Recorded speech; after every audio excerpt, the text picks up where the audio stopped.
الحاقة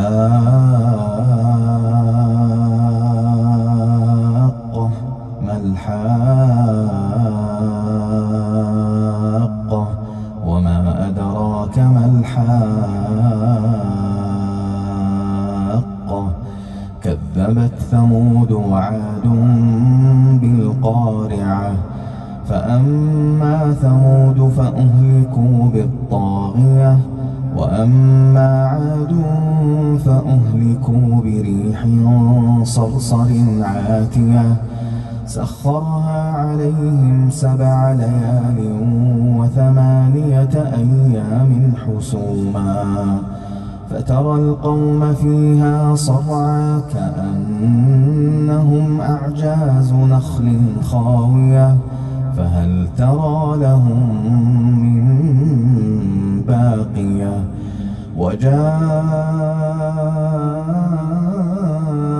فرعون ومن قبله والمؤتفكات بالخاطئة فعصوا رسول ربهم فأخذهم أخذة رابية إنا لما طغى الماء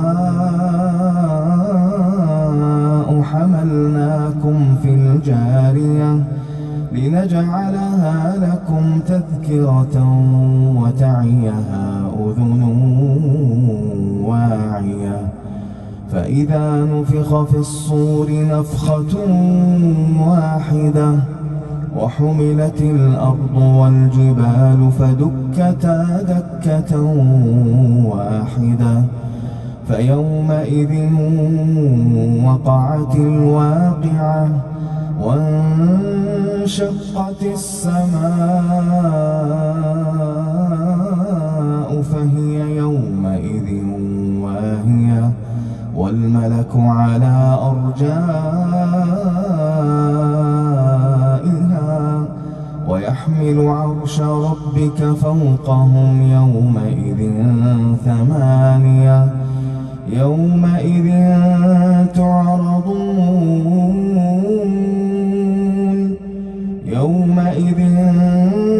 تعرضون لا تخفى منكم خافية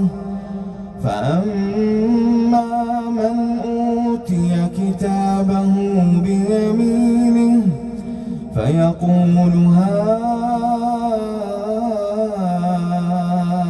اقرءوا كتابيه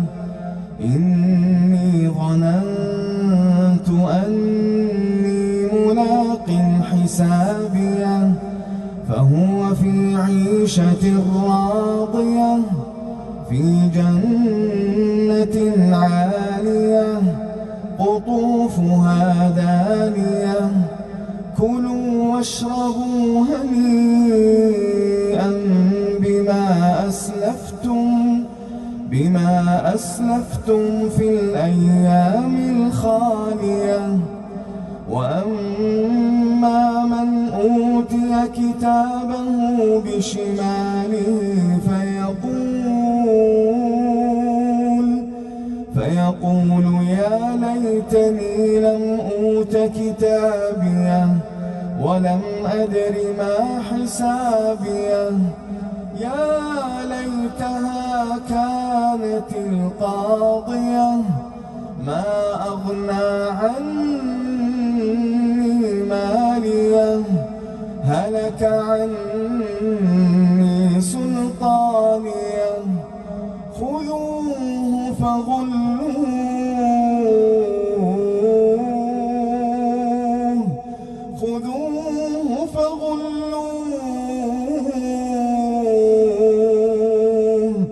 ثم الجحيم صلوه ثم في سلسلة ذرعها 70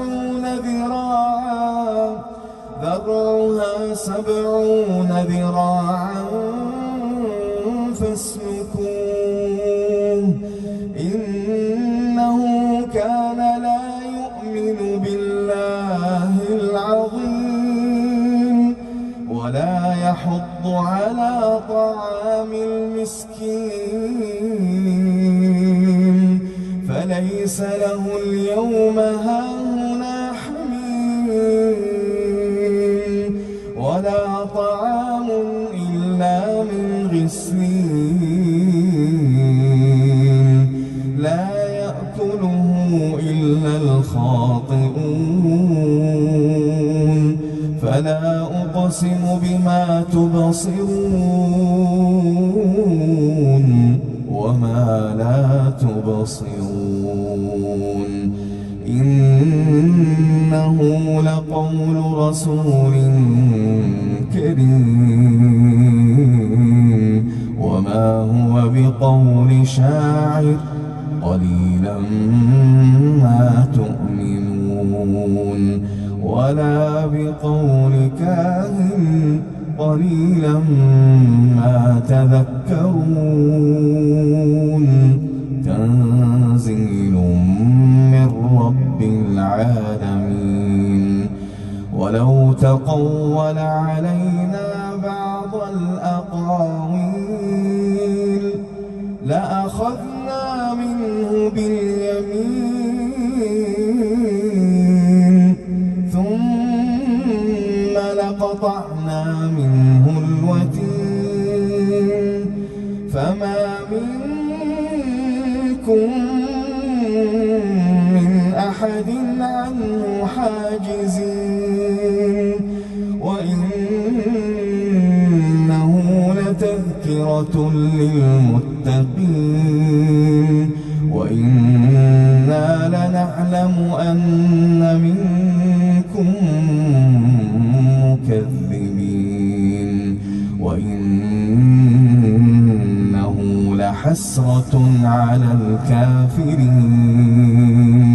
وإنه لحق اليقين فسبح باسم ربك العظيم.